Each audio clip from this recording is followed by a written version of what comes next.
નમસ્કાર વિદ્યાર્થી મિત્રો, આપ સર્વે વિદ્યાર્થી મિત્રોનું હાર્દિક સ્વાગત છે આપણી ચેનલ ગુરુ જ્ઞાન શાળાની અંદર. તો મિત્રો, આજે આપણે ધોરણ 9નું જે 20/1/2025ના જે પરીક્ષા લેવાયેલી એનું મિત્રો વિજ્ઞાનનું પેપર સોલ્યુશન કરવાના છીએ. તો વિદ્યાર્થી મિત્રો, વિડીયો તમારા લાસ્ટ સુધી જોવાનો છે.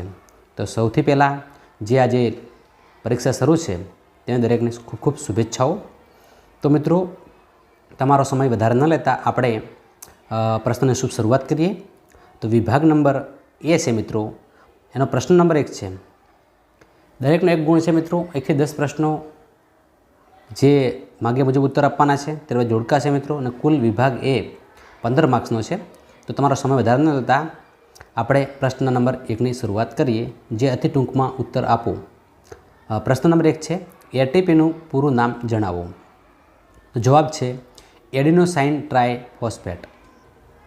પ્રશ્ન નંબર 2 છે મિત્રો, પ્રકાશ સંશ્લેષણ માટે કયો વાયુ જવાબદાર છે? Carbon dioxide. પ્રશ્ન નંબર 3 છે, મચ્છર દ્વારા ફેલાતા 3 રોગોના નામ આપો. ડેન્ગ્યુ છે મિત્રો, મેલેરિયા છે, ચિકનગુનિયા છે. બાકી તમે કોઈ પણ લખી શકો છો. પ્રશ્ન નંબર 4 છે કે ઉનાળામાં માટલાનું પાણી ઠંડુ રહે છે, આ ક્રિયા માટે સંકળાયેલ ઘટના કઈ છે? તો બાષ્પીભવન આવશે. પ્રશ્ન નંબર 5 છે, નીચેના પૈકી શેમાં ટિન્ડલ અસર જોવા મળે છે? તો મિત્રો 4 ઓપ્શન છે, એની અંદરથી option number B is right answer. દૂધ આવશે મિત્રો, ઓપ્શન નંબર બી. NH3માં એનની પરમાણુની સંયોજકતા ખાલી જગ્યા છે. N4 મિત્રો નાઇટ્રોજન છે, નાઇટ્રોજનની સંયોજકતા મિત્રો 3 થાય છે. 17 ક્લોરિન 35 ઇલેક્ટ્રોનીય રચના જણાવો. એટલે ક્લોરિનની ઇલેક્ટ્રોન રચના આપણે જણાવવાની થતી હોય છે મિત્રો. તો 2, 8 અને મિત્રો 7 થાય છે. પ્રશ્ન નંબર 8 થી મિત્રો 11 જે ખરા ખોટા છે. પ્રશ્ન નંબર 8 છે, દૂધનું દહીંમાં રૂપાંતર થતું એ ભૌતિક ફેરફાર નથી. તો મિત્રો આ વિધાન કેવું છે? સાચું છે. રુધિર સંયોજક પેશી છે મિત્રો. તો મિત્રો આ વિધાન પણ કેવું છે? સાચું છે. લોખંડ માટેની સંજ્ઞા એફી છે. આ વિધાન પણ સાચું છે. હવે મિત્રો પ્રશ્ન નંબર 11 છે, સૌથી બહારની કક્ષામાં વધુમાં વધુ 10 ઇલેક્ટ્રોન સમાવી શકાય. મિત્રો આ વિધાન કેવું છે? ખોટું છે. કારણ કે સૌથી બહારની કક્ષામાં વધુમાં વધુ મિત્રો 8 ઇલેક્ટ્રોન સમાવી શકીએ છીએ આપણે. પ્રશ્ન નંબર 12 છે, જલવાહક પેશીનો ખાલી જગ્યા ઘટક યાંત્રિક મજબૂતાઈ આપે છે. તો જલવાહક દઢોતક.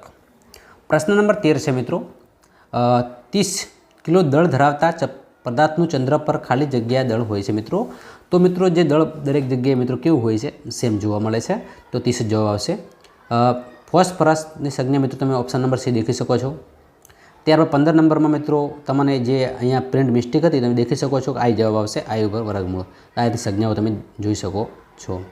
ત્યારબાદ મિત્રો આપણે નેક્સ્ટ પ્રશ્ન તરફ આગળ વધીએ, જે વિભાગ બીમાં તમે જોઈ શકો છો કે વિભાગ બીની અંદર મિત્રો કોઈ પણ તમારે 6 પ્રશ્ન લખવાના થતા હોય છે. અહીંયા 8 ભલે પ્રિન્ટ મિસ્ટેક છે, તો તમે 6 પ્રશ્ન લખી શકો છો. 16 નંબરનો પ્રશ્ન છે, દ્રવ્યના કણોની લાક્ષણિકતા જણાવો. તો ચેપ્ટર નંબર 1માં તમને જોવા મળી શકે છે. પ્રશ્ન નંબર 17 છે, ગોલ્ગી પ્રસાધનના કાર્યો જણાવો. તો ચેપ્ટર નંબર 5નો પ્રશ્ન છે.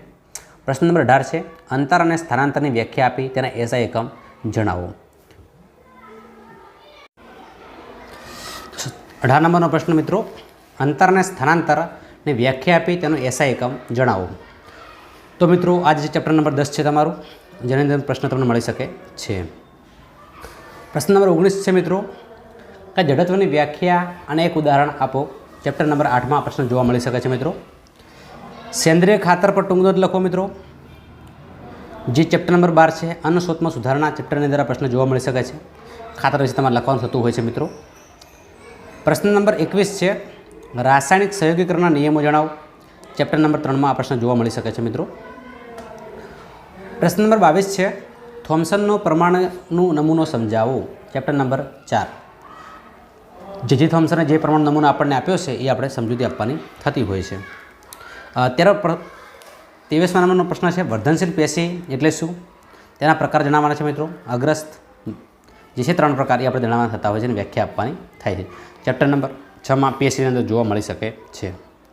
ત્યારબાદ મિત્રો પ્રશ્ન નંબર 24 છે, તફાવત આપો દળ અને વજન. ચેપ્ટર નંબર 9માં આ પ્રશ્ન જોવા મળી શકે છે. ત્યારબાદ મિત્રો વિભાગ સી તરફ આપણે આગળ વધીએ. તો વિભાગ સીમાં મિત્રો કુલ આપણને પ્રશ્ન ક્રમાંક 25 થી 32 આપેલા છે. એની અંદરથી આપણે કોઈ પણ 5 પ્રશ્નો લખવાના થાય છે. કુલ આપણને 8 આપેલા છે. આપણને જે યોગ્ય લાગે એ મિત્રો આપણે 8 પ્રશ્નો લખવાના થતા હોય છે. તો આર્કિમિડીઝનો સિદ્ધાંત લખી તેના ઉપયોગો લખો. ચેપ્ટર નંબર 9માં પ્રશ્ન જોવા મળશે. તરફ પ્રશ્ન નંબર 26 છે ન્યૂટનની ગતિનો ત્રીજો નિયમ લખો અને તેના વ્યવહારિક ઉદાહરણ આપો. ચેપ્ટર નંબર 8માં પ્રશ્ન જોવા મળી શકે છે.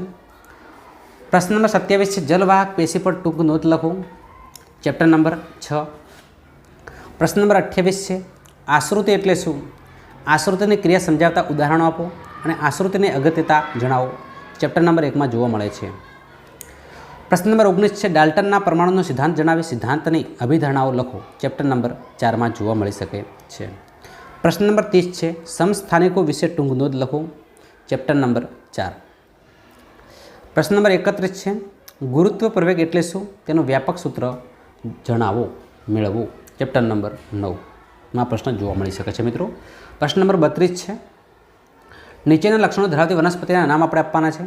તો ફક્ત તમારા નામ લખવાના થાય. ચેપ્ટર નંબર 6માં આપેલા છે જે મેપ છે આપણે કે જીવંત કોષો સ્થૂલન ધરાવે અને આંતરિક મજબૂતાઈ આપે તેનું તમારું નામ લખવાનું થતું હોય છે મિત્રો. પ્રશ્ન નંબર 2 છે મૃત કોષો સ્થૂલન ધરાવે અને આંતરિક મજબૂતાઈ આપે તેને કોષો એક સરખા હોય છે.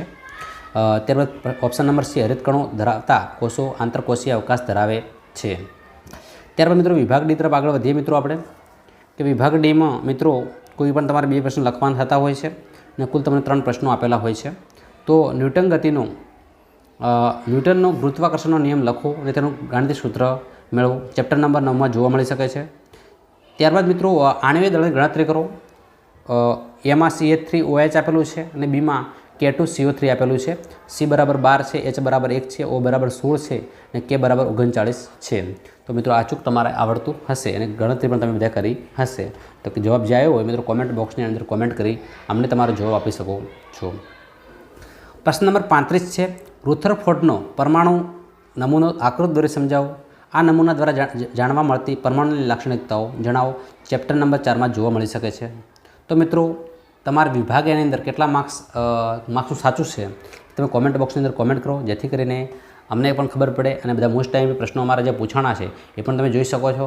તો મિત્રો તમને અમારો વિડીયો ગમ્યો જ હશે તો તમારા મિત્રો સુધી ખાસ શેર કરો એમને પણ આ વિડીયોનો ફાયદો થાય. અને જો તમને ગમ્યો હોય તો મિત્રો લાઇક કરો, શેર કરો અને જો મિત્રો સબસ્ક્રાઈબ કરવાનું બાકી હોય તો તમે અમારી ચેનલ સબસ્ક્રાઈબ કરો. બાજુમાં પહેલાં બેલ આઇકનને પણ પ્રેસ કરો જેથી કરીને આવનારા વિડીયો નોટિફિકેશન સૌ પ્રથમ વિદ્યાર્થી મિત્રો તમને મળતી રહે. જય હિન્દ, જય ભારત.